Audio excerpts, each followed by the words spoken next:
तुम्हाला सोमेश आता सांगायचं तर महाराष्ट्रामध्ये कोणकोणते पक्ष आहेत त्याची यादी करूया. तर महाराष्ट्रात पक्ष आहे शरद पवारांचा.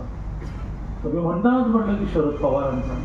मी असं नाही म्हटलं की तो कार्यकर्त्यांचा पक्ष आहे, शरद पवारांचा पक्ष आहे. तर त्या पक्षामध्ये नंतर कोण अजित पवार, नंतर कोण सुप्रिया सुळे चाललेलं आहे. कार्यकर्त्यांना काही चान्स नाही.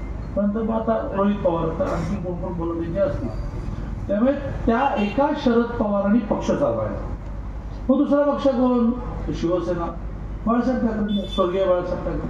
मग उद्धव ठाकरेंचा, मग आदित्य ठाकरे. No scope. बाकीच्याने जय भारत माता की जय, उद्धवजी तुम आगे बढ़ो, आपण मग हम तुम्हारे साथ. उद्धवजींचा पक्ष, बरोबर ना. पण महाराष्ट्रातला मनसे कोणाचा? महाराष्ट्र नवीन मनसे, राजसाहेब. नथिंग म्हणजे काय गडबड नाही, राजसाहेब जे म्हणतो ते करायचं. मग जरा थोडं देशात जाऊ.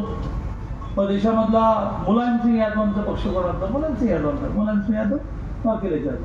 मग लालू यादवांचा. लालू यादव आता तेजस्वी यादव. मग आणखी घेऊ केजरीवाल.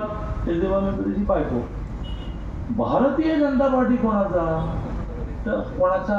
अडवाणींचा नाही, अटलजींचा नाही, मोदीजींचा नाही, कार्यकर्त्यांचा पक्ष.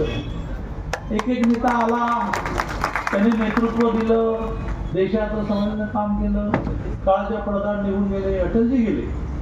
अटलजी हे असे पंतप्रधान होते, असे नेता होते की आधी त्यांना प्रश्न पडला की पक्षाचं काय होणार. दुःख सगळ्यांनीच म्हणत होतं, पण तो पक्ष चालत राहिला. अटलजींच्या नंतर मग भरपूर मोठी यादी आहे. अरुण जेटली आहे, सुषमा स्वराज आहे. इथे काही कमतरताच नाही. आणि त्यामुळे हा पक्ष हा विचारावर चालणार. कुठला विचार?